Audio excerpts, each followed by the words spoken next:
Sa ating Unlad Binyan, Action Binyan na nakikipagsabayan sa pagunlad sa buong lalawigan ng Laguna. Andito na po si Action Man na tuloy-tuloy ang libreng notaryo sa kanyang tanggapang palibasa isang magaling na abogado, si Vice Mayor Arman Dimagila. Sabi po sa inyo lahat, ito po ang ating programa po natin, ang Gabay at Aksyon, at ang segment po natin ay ang Unlad Binyan, Action Binyan. Pakikita po natin ang mga proyekto po dito po sa lungsod ng Binyan. Sa darating pong November 15, ang ating pong punong bayan, punong lungsod, Mayor Lenlen Alonte ay magkoconduct po ng isang job fair at marami pong mga kababayan po natin ang makikinabang po dito at lahat po ng mga kababayan po natin ay na walang hanap buhay o gustong ma-improve pa yung kanilang mga hanap buhay ay maaari pong magpunta po sa tanggapan ng ating punong bayan, makita po kung ano trabaho ang pwede nilang applyan at mabibigyan po kayo ng advice. Po, ginagawa po natin yung ating pong bloodletting sa pangunguna po ng Go Forward Foundation, kung saan ang Philippine Blood Center ay nagpunta po dito uli sa lungsod ng Binyan. Ang inyong pang lingkod ay kasama po sa mga nag-donate ng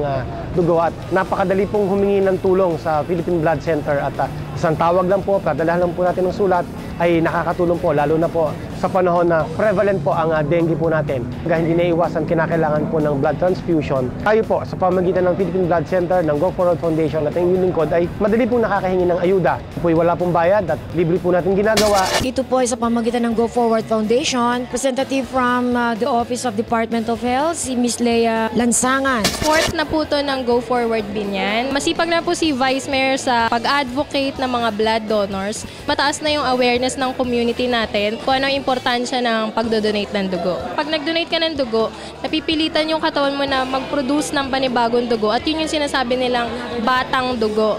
Physically, dapat 50 kilograms pataas. Pwede na mag-donate ang 16 hanggang 65 years old. Ipaprocess po natin siya sa apat na component. Whole blood, platelet, POC-RBC, at saka yung mga cryoprecipitate. Iba-iba pong pasyente, iba-iba yung kailangan. At actually, mas madami ngayon na nag-response dun sa request namin na mag-donate ng dugo. Meron nga kami isang ngayong anak na isang pasyente. Nakakahiya man, Lea, pero parang 8 beses nila kaming binigyan ng dugo. Sana mas marami pa mag-donate kasi katulad niyan, marami talagang nangangailangan na dugo. Walang makunan, so imbak tayo, mas marami tayong matutulungan.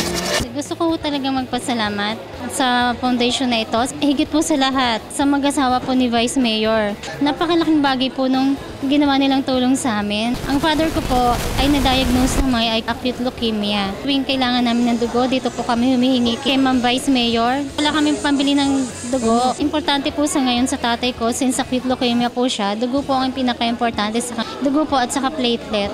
Ito pong mga dugo na ito ay nahihingi lang namin ng libre. Libre po sa kanila, walang bayad. Meron kang sabi nakakonfine sa perpetual health, di ba? Paano ngayon nagkakaroon ng medical treatment pa ang tatay mo? Ang bill po namin ay umabot na ng 120,000. Kinlose na po nila yung account namin. Ang gusto po nilang mangyari at kailangan sa pharmacy din po nila bilhin. Kahit po nakikiusap kami na sa labas bumili, hindi daw po sila pumapayag, hindi daw po pwede. Ito pong abstract na to ay last week pa ho namin ni-request. Paulit-ulit na po kaming nagsasabi.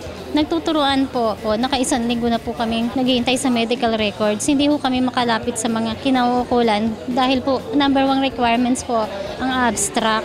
Hanggang sa abot ng amin makakaya, inilalaban po namin si tatay.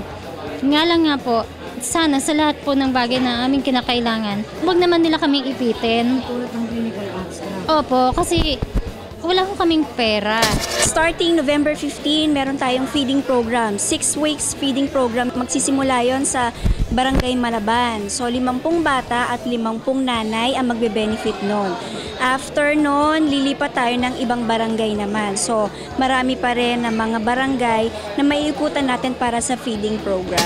Sa Go Forward, maraming salamat po sa patuloy niyong pagsuporta sa Department of Health, Philippine Blood Center. At para naman po sa mga potential donors natin, if you're healthy, donate blood and save lives. Maraming salamat po. Tandaan po ang Go Forward sa tulong sa pangunguna ni Vice Mayor Arman Dimagila ay narito para tumulong sa ating mga taga-Binyan. Maraming salamat po. Full support po kami rito sa bloodletting na to na para makatulong sa lahat ng mamamayan ng buong Binyan. Pagpatuloy po niya ang lahat ng mga ginagawa niya para sa mamamayan po ng Binyan. Unlad Binyan po.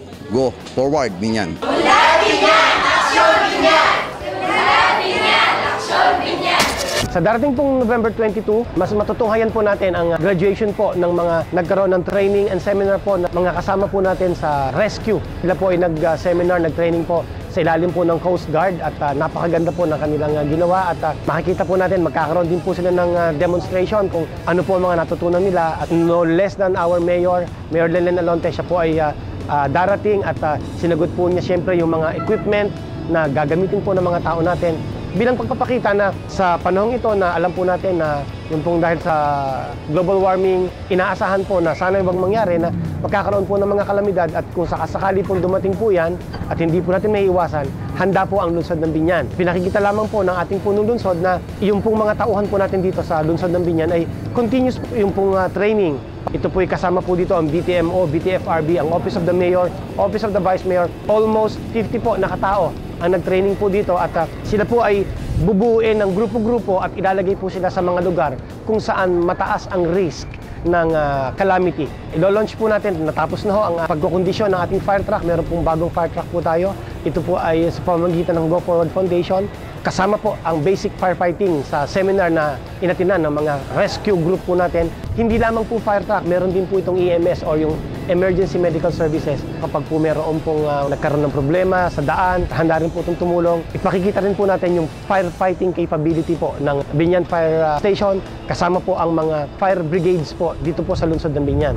Unlad Biñan! Aksyon Biñan! Ang Springboard Foundation, ito po ay isang international foundation based in Germany, ay magbibigay po sa atin ng isang water system na pakikipagtulungan po ng Go Forward ni Mayor Lenlen Alonte kung saan ang mga batang nag-aaral po sa Langkiwa Elementary School, sa Timbao Elementary School, yung malalapit po ay magkakaroon po sila po ng access sa libreng filtered water or mineral water para po matiyak po natin na mga iniinom po ng mga bata na tubig ay safe dahil meron pong pag-aaral ang pribadong ahensya kung mga tubig sa mga barangay na nabanggit ko ay yung pong sa poso ay medyo contaminated po kaya kinakailangan po natin na siguraduhin na ang mga bata po ay magkakaroon ng access sa malinis na inuming tubig.